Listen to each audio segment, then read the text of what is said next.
Kembali lagi di cerita Guchen. Buat yang suka cerita ini silahkan like dan share, buat yang belum subscribe, mau kapan subscribe-nya? Oke, kita langsung aja ke ceritanya. Semua diawali dengan perceraian. Bab 296-300. Jika Anda menyinggung Zheng Yan, tidak akan ada hasil yang baik keesokan harinya. Jangankan memecat satpam, tapi juga memecat direktur atau manajer departemen, maka Zheng Yan juga berhak. Bahkan Ling Meixue harus memberikan wajahnya dan tidak berani menyinggung perasaannya. Semua karyawan lama tahu bahwa dia memiliki kontribusi yang sangat diperlukan bagi perkembangan seluruh perusahaan. Jadi jika dia benar-benar ingin memecat beberapa penjaga keamanan, itu akan terjadi dalam hitungan menit. Bahkan jika Ling Meixue tidak terima, dia tidak bisa menyinggung perasaan Zheng Yan demi Wang Hu dan yang lainnya. Minggir! Zheng Yan memandang Wang Hu dan berteriak dengan marah lagi. Manajer departemen yang mengikuti di belakangnya juga bergumam dengan marah. Anda benar-benar tidak memiliki penglihatan apapun. Ini Presiden Zheng. Anda berani menghentikannya, apakah Anda ingin dipecat sekarang juga? Keluar dari sini, kami di sini untuk mengambil dokumen. Jika ada penundaan, bisakah kamu memikul tanggung jawab? Kelompok penjaga keamanan ini semakin sulit diatur. Hanya wanita cantik seperti CEO yang membuat masalah. Sekarang bahkan petugas yang bau ini berani menantang kita. Keluar dari sini. Mereka yang mengikuti Zheng Yan semuanya adalah pejabat senior di Departemen Grup Junli, dan mereka berada di posisi terendah adalah manajer departemen. Ini semua adalah orang kepercayaannya. Inilah sebabnya Zheng Yan begitu percaya diri ketika mengobrol dengan Qiu Yue sebelumnya, mengatakan bahwa selama Ling Meixue dicopot dari kekuasaan, dia bisa langsung mengambil alih perusahaan. Apa yang dia katakan itu benar, dia memang memiliki kekuatan ini. Oleh karena itu, banyak bos sekarang yang tidak ingin bawahannya membentuk kelompok. Sebuah kelompok sebenarnya setara dengan kerajaan kecil di zaman dahulu. Meskipun Ling Meixue bertanggung jawab atas perusahaan di permukaan, sebagai Perdana Menteri, Zheng Yan terus merayu orang-orang di bawah. Ini tidak diragukan lagi merupakan ancaman yang fatal. Ini sebabnya, pada zaman dahulu, kekuasaan kekaisaran seringkali bertentangan dengan kekuasaan Perdana Menteri. Beberapa penjaga keamanan yang pemalu di pintu berdiri di samping dan tidak berani menghentikan Zheng Yan. Tetapi Wang Hu masih berdiri di tengah, Direktur Zheng. Kakak Chen berkata bahwa jika ada orang yang ingin masuk perusahaan akhir-akhir ini, dia harus menjelaskan situasinya. Jika Anda bersikeras untuk keluar, dapatkah Anda memberitahu saya apa yang ada di tangan Anda? Beraninya kamu, seorang penjaga keamanan, menggeledah saya. Pernahkah kamu memikirkan tentang keluargamu? Mulai besok, kalian tidak akan diizinkan pergi bekerja. Zheng Yan menunjuk Wang Hu dan yang lainnya, dia berteriak dengan marah. Setelah diberhentikan dari jabatannya, dia, Kapten Keamanan, tidak lebih dari itu. Zheng Yan memimpin orang-orang langsung keluar dari gerbang perusahaan, dan Lan Wancheng segera berteriak dengan marah, Kakak Chen sudah dalam perjalanan ke sini. Kita tidak bisa membiarkan mereka pergi. Sekelompok penjaga keamanan muda saling memandang, tidak bisa mengambil keputusan sejenak. Siapapun yang menghentikanku akan dipecat besok. Jika kamu minggir sekarang, aku tidak peduli. Kata Zheng Yan dingin sambil menatap penjaga keamanan yang bertugas di pintu. Semua orang datang ke perusahaan ini untuk bekerja dan menghasilkan uang, dan mereka tidak ingin kehilangan pekerjaan karena kecerobohan mereka. Kakak Hu, itu benar, maafkan saya.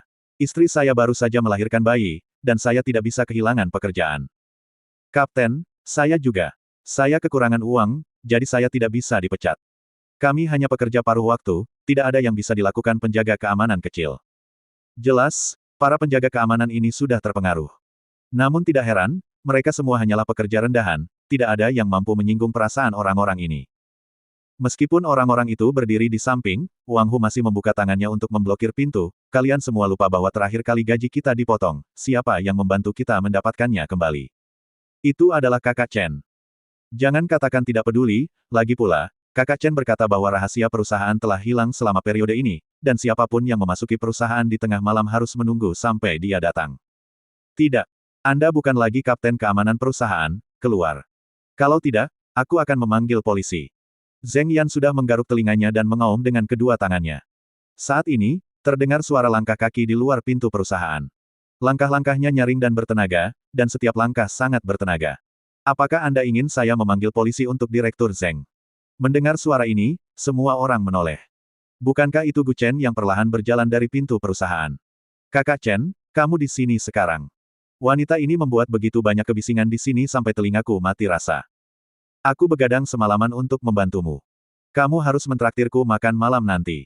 Lan Wancheng menyeringai jahat. Gu Chen menepuk pundaknya, jangan khawatir, itu keuntungannya menjadi adikku. Kakak Chen, kamu di sini. Orang-orang ini menyelinap ke perusahaan di tengah malam dan kami mengetahuinya. Bagaimana menurutmu ini? Mereka harus ditangani. Wang Hu melihatnya ketika Gu Chen datang, dia menghela nafas lega dan berkata dengan lembut. Oke, ikan besar dalam satu jaring. Direktur keuangan baru, direktur desain, manajer penjualan, dan direktur Zeng. Sangat sulit untuk menjaga dari pencuri rumah siang dan malam. Setiap orang bertanggung jawab atas pusat terpenting perusahaan, tapi begitu orang-orang ini memberontak, seluruh grup Junli bisa menghilang kapan saja seperti oasis di gurun pasir. Kamu anak kecil yang tampan, aku memperingatkanmu. Mulai sekarang, aku pecat kamu. Tidak peduli siapa kamu, bahkan Ling Meixue, segera keluar dari perusahaan ini. Zeng Yan menunjuk ke ujung hidung Gu Chen dan berkata dengan dingin. Begitu dia selesai berbicara, seluruh tempat menjadi sunyi. Tok, tok, tok. Di lingkungan yang sepi ini, suara sepatu hak tinggi di lantai sangat terdengar. Sesosok perlahan keluar dari cahaya redup tidak jauh dari sana. Sungguh nada yang keras. Apakah Anda yang memiliki keputusan akhir di perusahaan ini, atau tidak? Ling Meixue menginjak sepatu hak tingginya dan berjalan ke pintu perusahaan selangkah demi selangkah. Saat ini, matanya dingin, dan dia tidak lagi terlihat konyol dan manis seperti sebelumnya. Sekarang dia telah kembali menjadi CEO yang mengendalikan seluruh perusahaan. Zeng Yan memiliki kemampuan tertentu, tetapi bukan berarti perusahaan didukung olehnya. Wanita cerdas akan sering menggunakan seluruh bakatnya untuk mencegah orang lain melihat kecerdasannya. Tapi dia terlalu sombong, terlalu tidak sabar, dan terlalu suka mengekspresikan dirinya. Ling Meixue melihat semua ini, tapi dia pura-pura tidak melihatnya. Kedua belah pihak adalah orang-orang dengan kemampuan luar biasa. Jika mereka benar-benar bertarung, seluruh kelompok akan berada dalam kekacauan. Ketika Zeng Yan melihat Ling Meixue tiba, dia tidak bisa menahan diri untuk tidak mendengus dalam hatinya, kamu sengaja memasang jebakan, kan? Kamu sendiri yang masuk ke sana. Jangan salahkan aku. Dengan sepatu hak tinggi, Ling Meixue berjalan keluar pintu. Dia menaiki tangga selangkah demi selangkah dan berkata sambil tersenyum dingin, aku sudah mengira bahwa suatu hari kita berdua bersaudara akan mendapat masalah seperti ini, tapi aku benar-benar tidak menyangka hari itu akan datang begitu cepat.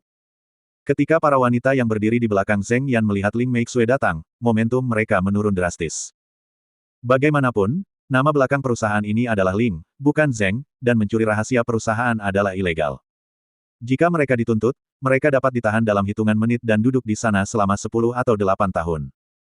Karena kita bertemu satu sama lain hari ini, saya akan mengaku secara langsung.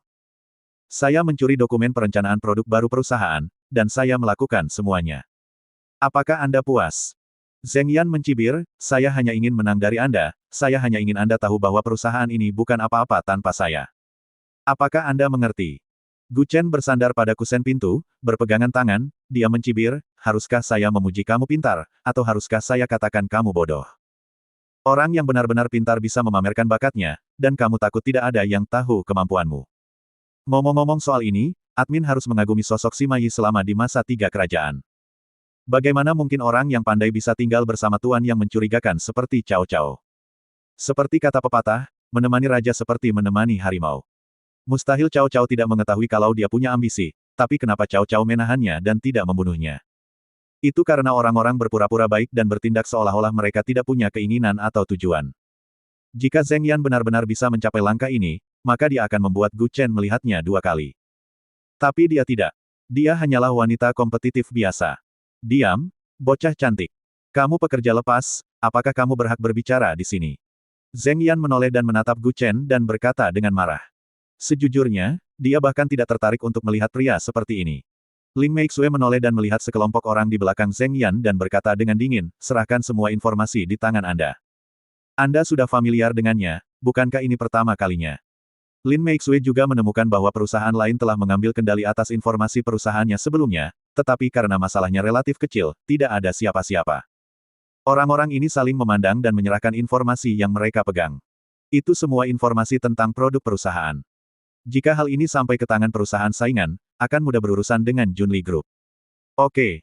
Kamu memanggil polisi untuk menangkapku, tapi sudah kubilang. Ling Meixue, aku tidak mematuhimu, dan aku tidak akan pernah mematuhimu. Zeng Yan mengertakkan gigi dan berteriak. Saat ini, dia masih belum punya niat untuk bertobat. Ayo pergi. Ling Meixue memunggungi dia dan berkata dengan nada dingin, mulai sekarang, kamu dan aku bukan lagi saudara perempuan. Jika kamu menjual rahasia perusahaan secara pribadi, aku akan menuntutmu setidaknya 10 tahun penjara. Tapi aku masih ingat cintaku. Demi itu, aku lepaskan kamu. Hahaha. Zheng Yan menoleh ke arahnya dan mencibir, lepaskan aku. Jika aku ingin menjatuhkan grup Junli, kamu pasti kehabisan uang, apa kamu tidak percaya? Dunia akan berbalik jika kamu meninggalkanku. Jangan menganggap dirimu terlalu hebat. Tidakkah kamu setuju denganku? Aku akan memberitahumu seberapa besar kesenjangan antara kamu dan aku. Zheng Yan masih berbalik ke samping dan berkata dengan dingin. Ini setara dengan keduanya menyatakan perang. Ling Meixue dengan sengaja tidak meminta pertanggungjawaban Zheng Yan, hanya untuk membiarkan dia menggunakan trik apapun yang dia inginkan untuk melihat apakah dia atau pihak lain gagal terlebih dahulu. Seseorang mempunyai wajah, dan Buddha mempunyai nafas. Ling Meixue ingin membuktikan kepada semua orang bahwa perusahaan ini masih dapat beroperasi dengan baik tanpa Zheng Yan. Bahkan jika dia pernah menjabat sebagai wakil presiden grup, dia tidak dapat menggoyahkan seluruh grup. Hahaha, mari kita tunggu dan lihat. Kalau begitu, jangan menangis dan minta aku kembali. Zheng Yan memandangnya dan tersenyum dingin. Setelah mengatakan itu, dia bersiap untuk pergi. Namun Gu Chen memegang tangannya di samping dan berkata sambil tersenyum buruk, ada sesuatu yang menurutku harus kuberitahukan padamu. Sampel perbandingan sidik jari yang kucuri dengan susah payah malam ini sebenarnya adalah sidik jariku. Kamu. Zheng Yan berbalik dan memelototinya, jadi, kamu adalah penasihat militer berkepala asu di belakangnya. Gu Chen mengeluarkan sampel sidik jari yang disembunyikan di dalam tas dan merobeknya menjadi beberapa bagian dan melemparkannya itu di lantai. Mari kita tunggu dan lihat. Setelah melihatnya pergi, para eksekutif senior dari kelompok yang mengikuti Zheng Yan juga pergi dengan putus asa. Meskipun Ling Meixue tidak bermaksud untuk menuntut mereka, dia tidak akan pernah menggunakannya lagi. Adapun siapa yang ingin dia andalkan, itu urusannya sendiri. Kebenaran terungkap, tetapi Ling Meixue masih tidak berani bersantai sejenak. Setelah menyelesaikan urusan perusahaan, keduanya pergi. Ling Meixue tampak sangat cemas, dan tampak lebih cemas daripada sebelum dia mengetahui kebenarannya. Bicaralah jika suasana hatimu sedang buruk, jangan ditahan, itu akan membuatmu sedih. Kata Gu Chen sambil tersenyum sambil duduk di kursi pengemudi. Ling Meixue mengusap pelipisnya dan menghela nafas, sejujurnya, saya benar-benar tidak yakin bisa menang dalam perang bisnis ini. Perang tidak hanya terjadi di medan perang. Pusat perbelanjaan ini seperti medan perang. Tidak. Kamu jauh lebih kuat dari dia, karena aku ada di sisimu. Gu Chen menyeringai jahat, sementara Ling Meixue mengusap kepalanya dengan satu tangan. Dia menghela nafas frustrasi, bisnis bukan tentang berkelahi dan membunuh. Apakah Anda tahu cara berbisnis? Terkadang Anda tidak harus memahaminya, kan? Gu Chen mengangkat bahu dan terkekeh. Aku terlalu malas untuk memperhatikanmu. Larut malam, di sebuah kedai kecil di Jiangsu. Qiu Yue masih mengenakan congsam dan memegang segelas biru di tangannya. Dia tersenyum dan berkata, jadi kamu ditipu oleh pria itu. Sepertinya aku benar-benar meremehkan pria itu. Hanya penjaga keamanan yang bau, dia memiliki cara. Jika bukan karena dia mungkin tidak akan tahu bagaimana Ling Meixue bisa bangkrut. Sialan, dia merusak rencanaku.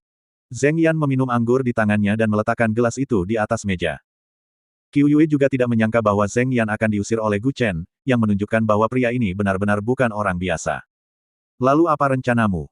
Zheng Yan mengerutkan kening dan mencibir, saya telah menjadi wakil presiden grup Junli selama bertahun-tahun. Saya tahu sekilas kelemahan perusahaan dalam hal interaksi sosial eksternal, tetapi dalam hal operasi pasar saham, saya selalu pandai dalam hal itu. Saya bisa membunuhnya hanya dengan satu jari. Wanita yang akan ditampilkan di Jiangsu Daily bulan depan pasti adalah saya. Saya akan menyampaikan harapan terbaik saya kepada Presiden Zheng sebelumnya. Itu hanya satu kata, tetapi artinya sangat berbeda, setidaknya itulah yang dipikirkan Zheng Yan. Mereka berdua dulunya adalah sahabat yang membicarakan segala hal, tetapi sekarang dalam situasi ini, mereka tidak dapat hidup tanpa satu kata pun. Oleh karena itu, jika ingin persahabatan Anda bertahan lebih lama, Anda tidak boleh terlibat dalam hubungan kepentingan. Karena kepergian Zheng Yan, harga saham grup Junli terus turun dalam semalam. Keesokan harinya, pagi-pagi sekali, Ling Meixue terbangun oleh suara panggilan telepon dan segera turun ke bawah. Kenapa kamu begitu cemas lagi? Gu Chen sedang mengaduk mie di dapur dan berkata sambil tersenyum pahit. Ling Meixue bahkan tidak repot-repot mencuci muka.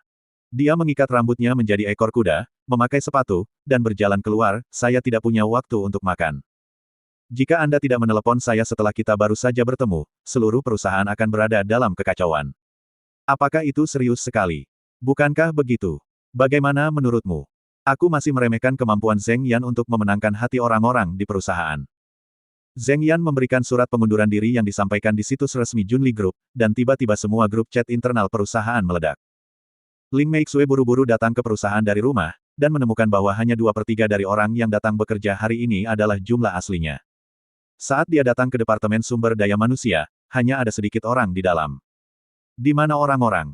Kemana mereka pergi? Ling Meixue melihat ke beberapa orang yang tersisa dan berkata dengan suara yang dalam. Seorang gadis dengan kuncir kuda berlari mendekat dan berkata dengan lembut, "Presiden, mereka mendengar bahwa setelah Direktur Zheng mengundurkan diri, banyak orang mengikutinya ke perusahaan baru. Beberapa orang bahkan tidak meminta gaji bulan ini. Dia membuka perusahaan baru di Jiangsu dalam semalam. Meskipun dia tahu bahwa Zheng Yan sangat mampu, membuka perusahaan bukanlah perkara mudah. Dia diam-diam telah mengumpulkan uang selama bertahun-tahun. Faktanya, Ling Meixue mengetahuinya dan hanya menutup mata. Selama Anda telah berkontribusi pada perusahaan, tidak masalah jika Anda diam-diam menerima suap. Dengan sedikit dana yang dimilikinya, usaha apa yang bisa ia buka? Perusahaan seperti apa yang bisa bersaing dengan Junli Group? Perusahaan ini, dengan modal terdaftar 300 juta. Konon telah menerima pembiayaan dari perusahaan asing. Gaji Direktur Zheng untuk semua orang 30% lebih tinggi dari sebelumnya. Gadis dengan kuncir kuda berkata dengan lembut. Zheng Yan membuka perusahaan baru dan langsung merekrut sejumlah besar eksekutif senior dari grup Junli.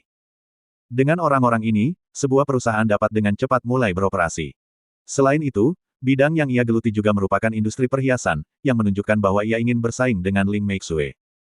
Saat ini, di sebelah timur kota Jiangsu, sebuah perusahaan bernama Zheng Yuan Group didirikan kemarin malam. Sebenarnya ukurannya sebesar gedung 6 lantai. Meski baru dibuka, namun memiliki semua yang mereka butuhkan. Personil kunci internal tingkat tinggi ini semuanya berpengalaman dan dilatih dari Junli Group. Mereka setara dengan talenta yang dikembangkan selama bertahun-tahun, dan semuanya lebih murah daripada Zheng Yan. Dalam rapat perusahaan. Hahaha, Presiden Zheng seharusnya sudah keluar dan mendirikan bisnisnya sendiri sejak lama. Dengan bakatmu, mengapa kamu harus bergantung pada orang lain? Seorang pria parubaya botak di sebelahnya tidak bisa menahan diri untuk tidak berkata sambil tersenyum buruk, "Ya. Sebenarnya, saya sudah lama tidak senang dengan Ling Meixue. Dia memakai apapun yang dia kenakan sepanjang hari. Dia benar-benar berpikir bahwa dia adalah wanita tercantik di Jiangsu. Setelah ditinggalkan Presiden Zheng kita, pasukannya mungkin akan lumpuh. Hahaha. Berapa banyak tentara yang kalah yang akan tersisa di Kompi setelah kita pergi?" Gadis rambut pirang mencibir sambil memegang tangannya. Berkata, "Orang-orang yang tersisa layak bertarung dengan kita." Begitu Presiden Zheng pergi, seluruh harga saham grup Junli langsung turun. 3 poin persentase, sudah rugi jutaan dalam beberapa jam. Sudah kubilang sejak lama bahwa jika perusahaan tidak memiliki Presiden Zheng, aku khawatir perusahaan itu sudah lama bangkrut. Zheng Yan sedang duduk di kursi depan, melihat tren pasar saham di komputer dan tidak bisa menahan senyum, ini hanya hidangan pembuka. Saya hanya menggerakkan jari saya sedikit, dan dia kehilangan jutaan. Itu saja. Apa yang bisa kamu lakukan untuk bertarung denganku? Sekarang dia telah melakukan serangan. Grup Junli telah kehilangan jutaan yuan di pasar saham tanpa melakukan apapun, dan ini hanyalah hidangan pembuka. Dan Ling Meixue masih tidak bisa melawan. Di kantor Presiden Grup Junli, Ling Meixue merasa kepalanya akan meledak ketika dia melihat nilai saham yang jatuh, tidak ada cara untuk melawan. Dan karena banyak eksekutif tingkat tinggi perusahaan telah mengundurkan diri, banyak departemen bisnis tidak dapat beroperasi secara normal, sehingga mereka hanya dapat terus merekrut SDM dengan harga tinggi di pasar bakat, tetapi sekarang orang-orang yang dipekerjakan sementara hanya akan tersedia setelah beberapa waktu. Mereka tidak paham dengan bisnis perusahaan dan tidak dapat segera memulai. Ini sangat menjengkelkan. Sangat mengganggu. Jika saya mengetahuinya, saya tidak akan membual kemarin. Ling Meixue berbaring di atas meja dan menggaruk kepalanya dan berkata dengan marah. Menyenangkan untuk berpura-pura sebentar, tapi krematorium adalah tempatnya setelah itu. Meskipun dia sudah siap secara mental, dia tidak menyangka Zheng Yan akan begitu kejam. Bang bang bang. Saat ini, ada ketukan di pintu di luar kantor. "Masuk." Ling Meixue berteriak dingin. Pintu dibuka dan seorang wanita berpakaian profesional masuk. "Presiden, ada gejolak di pasar saham. Departemen pemasaran meminta saya untuk datang dan bertanya apa yang harus kita lakukan selanjutnya." Zheng Yan bertanggung jawab atas semua hal ini sebelumnya. Begitu dia pergi, Ling Meixue adalah orang yang mengambil alih. Dia tahu betapa dia telah mengabaikan. Dia terutama bertanggung jawab atas bisnis eksternal. Ada departemen yang bertanggung jawab atas naik turunnya saham perusahaan, dan Zheng Yan adalah mahasiswa terbaik di bidang keuangan. Jadi melihat saham sama bersahabatnya dengan makan, dan dia tahu semua trik di dalamnya. Tanpa dia yang tiba-tiba hilang, Ling Meixue benar-benar tidak bisa membuat pilihan dalam hal ini. Ketika pasar saham jatuh, reaksi pertamanya adalah mengeluarkan uang untuk memperlambat tren penurunan. Jika dia mengabaikannya, investor akan mulai menjual saham Junli Group satu demi satu, dan kerugiannya akan semakin besar. Mari kita biarkan Departemen Keuangan mengalokasikan 30 juta ke pasar untuk memperlambat situasi. Ling Meixue berkata dengan lembut sambil mengusap pelipisnya. Mereka sudah mulai menyerang, tapi dia hanya bisa memilih pertahanan pasif. Gadis berpakaian profesional ini awalnya ingin mengatakan sesuatu, tapi dia menelannya ketika dia mencapai bibirnya. Oke. Saya akan segera memberitahu Departemen Keuangan untuk mencairkan dananya. Meskipun Zheng Yan mengambil alih tulang punggung perusahaan, orang-orang yang tersisa masih mampu mempertahankan situasi tersebut. Saat ini di grup Zheng Yuan, Zheng Yan sedang duduk di depan komputer. Ketika dia melihat harga saham grup Junli sedikit berfluktuasi, sudut mulutnya juga memunculkan senyuman sedikit bangga. Haha. Itu persis seperti yang kuduga. Dasar bodoh, sangat bodoh. Kamu masih ingin bertarung denganku. Ini adalah jebakan yang sengaja dia buat untuk Ling Meixue, hanya untuk membuatnya terus membuang uang ke dalamnya pasar saham. Itu adalah jurang maut, dan dia bisa memakannya tidak peduli berapa banyak uang yang Ling Meixue miliki. Saat ini, Departemen Keamanan Grup Jiangsu Junli. Gu Chen menyilangkan kaki dan menyenandungkan sebuah lagu sambil membaca novel. Wang Hu diam-diam datang. Kakak Chen, bagaimana kamu bisa tetap begitu tenang? Wang Hu duduk di sebelahnya dengan bangku dan berbisik, saya mendengar bahwa Direktur Zheng membuka perusahaan di luar, dan di sana ada banyak orang di sana. Mereka semua mendatanginya. Lalu kenapa? Gu Chen masih menyilangkan kaki dan terkekeh, buang saja mereka. Ingat, kamu tidak bisa menahan seseorang yang ingin pergi. Apakah kamu tidak khawatir ada yang tidak beres dengan perusahaan kakak ipar? Lan Wancheng juga berbisik dari samping. Wang Hu dan yang lainnya juga mengangguk berulang kali. Ini sebenarnya yang ingin mereka tanyakan. Bagaimanapun, Departemen Keamanan adalah yang terendah di antara semua departemen, dan berita menyebar paling lambat. Tidak ada yang perlu dikhawatirkan. Aku tidak khawatir. Apa yang kalian takutkan? Jangan khawatir, gajimu akan menjadi milikmu. Telepon Gu Chen berdering. Peneleponnya tidak lain adalah Jiang Tianhe. Begitu panggilan tersambung, suara Jiang Tianhe terdengar dari ujung lain telepon. Tuan Gu, anak saya telah meminum obat Tiongkok selama berhari-hari, dan bengkak di kakinya telah membaik. Apakah Anda pikir Anda punya waktu untuk datang dan memeriksanya sekarang? Jiang Tianhe berkata dalam-dalam, nada yang sangat hormat. Dia adalah orang yang berkuasa di Jiangsu, tapi dia hanyalah seorang ayah. Selama kaki Jiang Feng bisa disembuhkan, sikap Jiang Tianhe bisa menjadi sedikit lebih patuh. Tentu saja, jika Gu Chen mengatakan dia tidak punya waktu senggang, dia tidak akan marah. Tepat sekali. Mataku pusing saat menonton TV. Ayo jemput aku. Gu Chen menggeliat dan melihat ke ujung telepon yang lain dan berkata dengan lembut. Setelah mendengar kata-katanya, Jiang Tianhe langsung menjadi bersemangat. Oke. Tuan Gu, tunggu sebentar, saya akan segera mengirim sopirnya, tidak. Saya sendiri yang akan datang Anda untuk menjemput Anda. Tak lama. Pintu Departemen Keamanan terbuka, dan Jiang Tianhe lah yang datang, dan dia datang ke sini membawa sesuatu, termasuk buah-buahan dan rokok yang bermerek. Cuacanya semakin dingin. Ini kompor yang kusiapkan untukmu. Bisa dipakai saat saudara-saudara bekerja shift malam. Aku punya beberapa batang rokok di rumah yang sudah lama hanya disimpan. Jangan tolak ini. Jiang Tianhe meletakkan rokok dan beberapa buah-buahan di atas kompor. Dia tersenyum pahit di meja. Seperti yang diharapkan dari seseorang yang berada di dunia luar, dia sangat menarik dan canggih. Aku lihat. Ini. Rokok China yang lembut, asap yang luar biasa. Seru Wang Hu saat melihat rokok di dalam tas. Gu Chen menggelengkan kepalanya sambil tersenyum masam, oke, jangan bertingkah seolah kamu belum pernah melihat dunia sebelumnya, terima saja. Ini juga ide Bos Jiang. Wang Hu juga menghapus air liurnya. Menyeka mulutnya, dia terkekeh. Oke, ayo pergi. Gu Chen menggenggam tangannya di belakang punggung dan keluar dari perusahaan terlebih dahulu. Silahkan. Jiang Tianhe melangkah maju dan membuka pintu dengan sangat proaktif. Kantor CEO. Ling Meixue ragu-ragu untuk waktu yang lama sambil memegang telepon. Terlalu memusingkan baginya untuk berurusan dengan dokumen sekarang.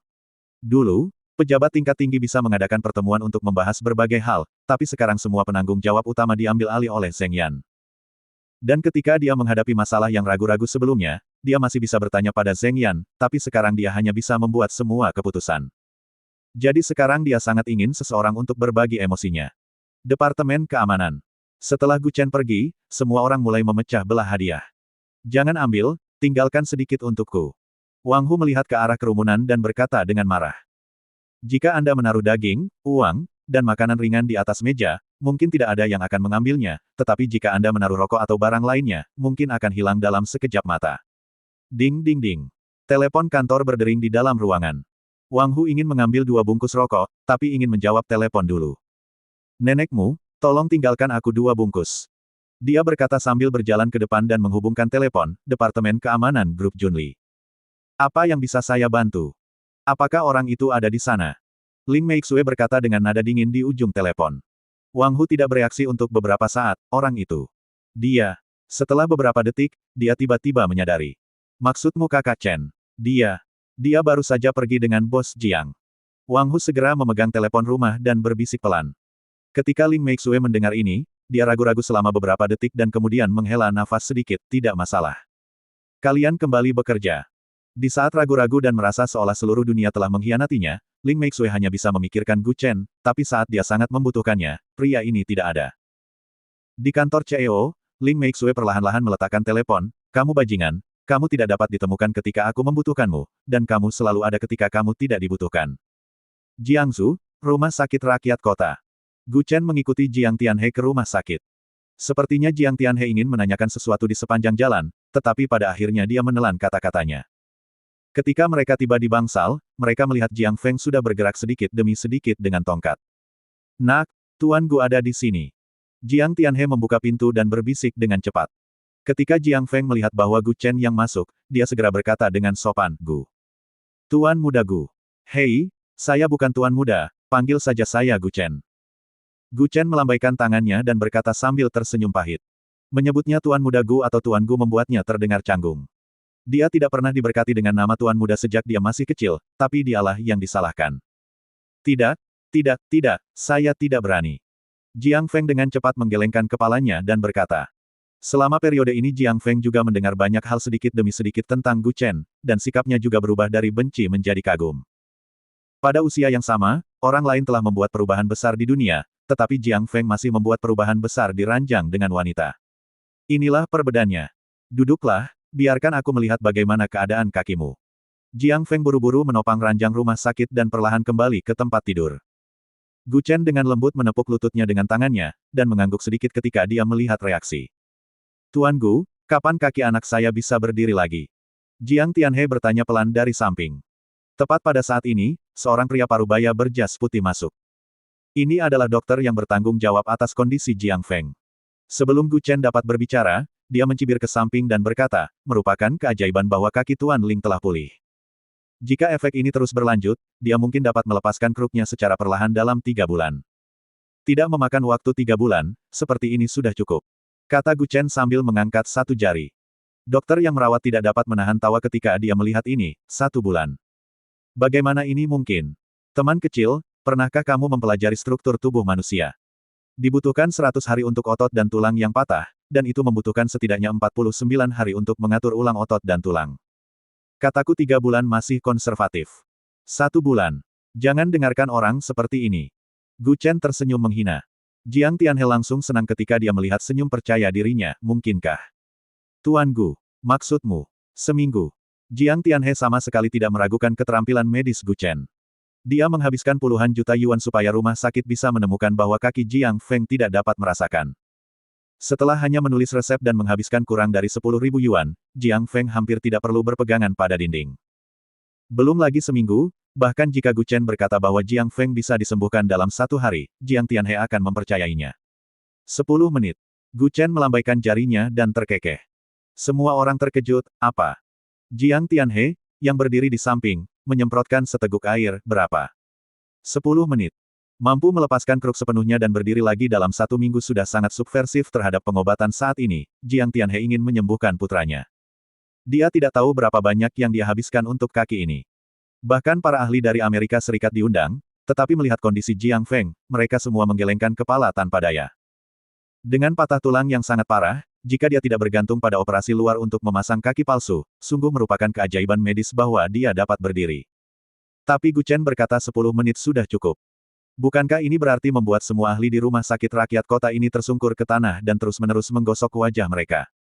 Bukankah kamu sudah lama tidak menyukainya? 1 menit sudah cukup. Jiang Tianhe dengan cepat menggelengkan kepalanya, sebentar lagi, Tuan Gu akan datang pada waktu normal. Saya tidak terburu-buru, tidak sama sekali. Ketika dia mengatakan ini, dia tidak bisa lagi menahan kegembiraan di hatinya. Kamu baru saja mengatakan bahwa kamu dapat membantu orang dengan patah tulang musta ini untuk berdiri lagi dalam 10 menit. Apakah kamu bercanda? Pria parubaya berkacamata berkata dengan ekspresi terkejut di wajahnya, kamu harus percaya pada sains. Rumah sakit kami telah bekerja sangat keras begitu lama sehingga Tuan Jiang bisa bangun dari tempat tidur. Anda harus memberi kami waktu bagi para ahli. Jelas sekali, dokter pria parubaya ini membuat Jiang Feng bergerak perlahan dengan bantuan kruk. Semua pujian diberikan kepada mereka. Kaki anak saya bergerak kembali tidak ada hubungannya dengan terapi pijat yang dilakukan di rumah sakit Anda. Jiang Tianhe berkata dengan sungguh-sungguh di samping dengan tangan di belakang punggung. Kenapa tidak ada hubungannya dengan kami? Tanpa pelatihan rehabilitasi pijat kami, bahkan jika Anda meminum obat ajaib, Anda tidak akan bisa menjadi lebih baik. Bos Jiang, Anda harus percaya pada sains. Kata dokter dengan lembut. Jika Jiang Tianhe merasa ini adalah kontribusi rumah sakit, dia pasti akan mengungkapkan rasa terima kasihnya ketika Jiang Feng benar-benar berdiri. Hahaha. Aku percaya padamu sebelumnya, tapi kamu mengecewakanku. Nada suara Jiang Tianhe sedikit tidak baik, dan pria parubaya itu ingin menggumamkan beberapa kata tetapi tidak mengatakan apa-apa lagi. Tapi dia tidak pergi, mungkin karena dia ingin melihat bagaimana Gu Chen bisa melepaskan Jiang Feng dari tongkatnya dan berdiri lagi dalam 10 menit. Cih, mari kita lihat bagaimana kamu menyombongkan diri. Pria parubaya berkacamata itu berkata dengan dingin sambil bersandar ke dinding. Meskipun suaranya kecil, itu cukup untuk didengar semua orang dalam situasi sepi ini. Jiang Tianhe juga sedikit mengernyit, takut orang ini akan mempengaruhi suasana hati Gu Chen dan menyebabkan kematiannya. Tuan Gu, bagaimana kalau saya mengusirnya? Gu Chen melepas perban di kaki Jiang Feng sedikit demi sedikit dan berkata sambil terkekeh, tidak masalah, tidak apa-apa. Keterampilan medis, seperti seni bela diri, perlu dipelajari satu sama lain. Biarkan saja dia melihatnya, kalau tidak dia akan bilang dia tidak percaya pada sains. Oke. Seluruh bangsal sangat sunyi, satu-satunya suara hanyalah suara Gu Chen membuka ikatan perban Jiang Feng. Setelah melepaskan semua perban di kaki Jiang Feng, Gu Chen perlahan mengangkat tangannya dan mulai menjauh. Tai Chi. Dokter pria parubaya berkacamata berseru. Gu Chen berdiri di depan ranjang rumah sakit dan melakukan serangkaian teknik pembukaan Tai Chi. Dia melambaikan tangannya dan 10 jarum perak sudah tersangkut di celah di antara jari-jarinya. Lubang teratas. Titik Tai Chong. Titik Yang Lingkuan. Titik Yin Lingkuan. Saat dia melantunkan mantra, jarum perak telah jatuh dan menembus titik akupuntur dengan akurat. Dia menggunakan kekuatan internalnya untuk menghancurkan dan mendorong ke depan dengan tangan besarnya. Jiang Feng, yang merasakan sakit di tempat, duduk lurus. Ah! Sakit, sakit. Tubuh Jiang Feng yang terbaring segera duduk tegak dan berteriak. Melihat kaki putranya bereaksi begitu keras, Jiang Tianhe menjadi semakin yakin dengan keterampilan medis Gu Chen. Nak, tahan. Anda sudah merasakan sensasi di kaki Anda. Jangan khawatir. Rangkaian metode akupuntur Tai Chi Yin dan yang ini pasti akan membuat Anda ingin berlama-lama, dan hidup Anda akan lebih buruk dari kematian. Kata Gu Chen dengan sedikit seringai di bibirnya. Setelah mendengar ini, Jiang Feng diam-diam meneriakkan sesuatu yang buruk. Orang ini tidak ingin mengambil kesempatan untuk membalas dendam dengan dalih mengobati penyakit. Ini sangat menyakitkan. Jiang Tianhe juga bertanya dengan suara rendah dari samping. Gu Chen meliriknya dan mencibir, bisakah dia memiliki ingatan yang panjang tanpa rasa sakit? Bisakah kamu membuatnya mengerti betapa sulitnya berdiri lagi? Jika terasa sakit, saya bisa mengencangkan jarumnya sekarang, dan toh tidak akan berpengaruh apapun. Tidak, lanjutkan. Faktanya, Gu Chen berkonflik di dalam hatinya karena membiarkan Jiang Feng berdiri lagi.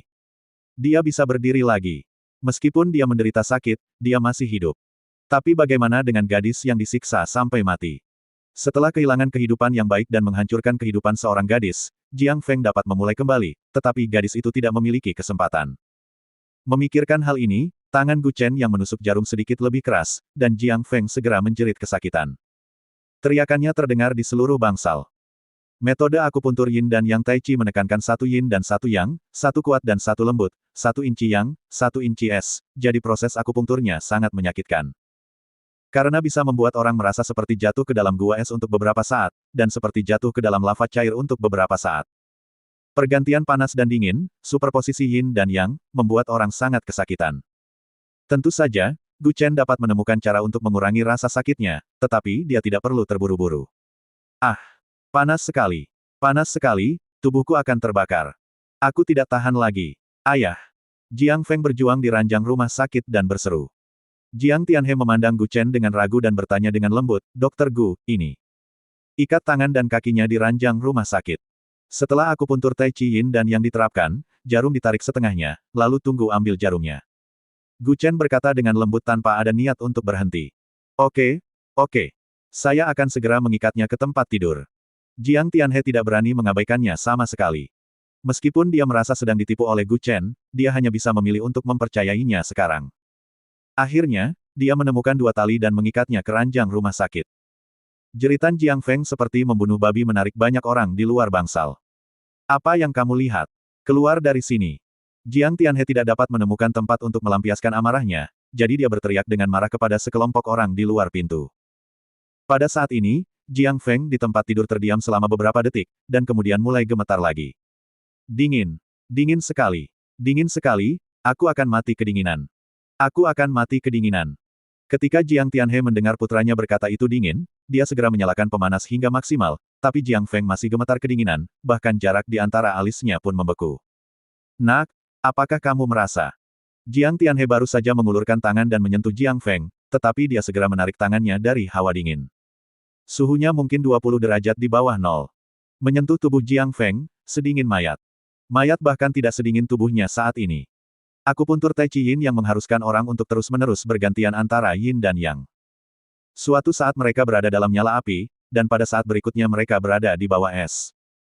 Satu-satunya suara terengah-engah adalah waktu singkat Yin dan Yang yang bergantian. Melihat Jiang Feng hampir mati karena kedinginan, Gu Chen segera mulai menggunakan jarum yang lagi dan melemparkannya ke dalam tungku lagi. Panas, panas, panas, panas. Dingin, dingin, dingin. Panas, dingin. Ini harus terjadi setidaknya 100 kali. Orang normal akan dapat mengecilkan jarum setelah 7 atau 49 suntikan, tetapi dia hanya memberi Jiang Feng lebih dari 100 suntikan. Lagi pula tidak ada orang lain yang tahu. Jiang Tianhe melihat waktu di ponselnya dan menemukan bahwa hanya 8 menit telah berlalu sejak Gu Chen melakukan akupuntur. Beberapa menit ini mungkin merupakan menit paling lambat yang pernah dia habiskan. Dokter Gu, apakah ini?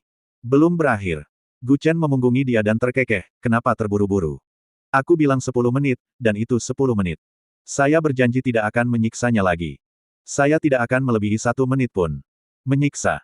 Mulut Jiang Tianhe bergerak sedikit dan dia tersenyum pahit. Aku salah mengatakannya, aku salah mengatakannya. Kata Gu Chen sambil tersenyum.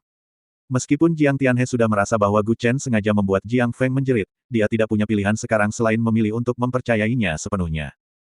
Jiang Feng dipaksa oleh Gu Chen begitu tersiksa hingga dia pingsan lagi dan lagi. Jika dia tidak diikat, dia mungkin ingin bunuh diri. Sungguh menyakitkan.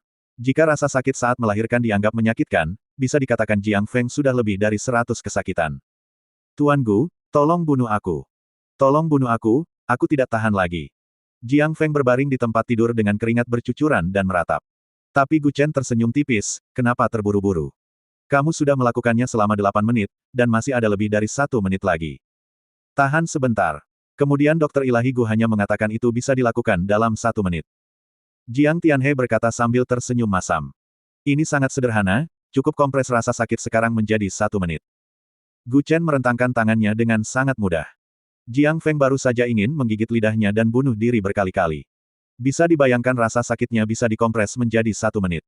Memikirkan ini, Jiang Tianhe tercengang. Seluruh tubuhnya gemetar. Selama lebih dari 1 menit, Jiang Feng masih berteriak seperti babi yang disembelih. Seluruh bangunan bisa mendengar suaranya, yang mungkin tidak ingin dia lakukan dalam hidupnya dalam 10 menit lagi. Apalagi 10 menit, dia hanya tidak ingin melewatinya sedetik pun. Gu Chen bertepuk tangan dan terkekeh, selesai. Setelah mendengar hal itu selesai, tubuh lurus Jiang Feng langsung melunak. Oke, kamu baik-baik saja. Benarkah?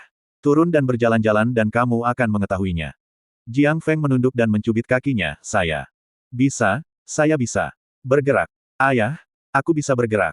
Setelah itu, dia bangun dari tempat tidur dengan sangat bersemangat, namun karena sudah lama tidak berjalan di tanah, dia masih merasa sedikit tidak nyaman dan langsung terjatuh ke lantai.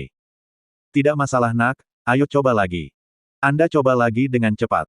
Jiang Tianhe dengan cepat membantu Jiang Feng berdiri dan berkata dengan penuh semangat. Jiang Feng bangkit dan mengambil 2 langkah ke kiri dan ke kanan. Dia sangat bersemangat, oke. Saya baik-baik saja. Ini sangat bagus. Gu Chen menyingkirkan jarum perak itu sedikit demi sedikit dan berkata sambil tersenyum dingin, jaga diri baik-baik dan tetaplah berdiri. Jika itu terjadi lagi, kamu mungkin tidak seberuntung ini. Bersambung.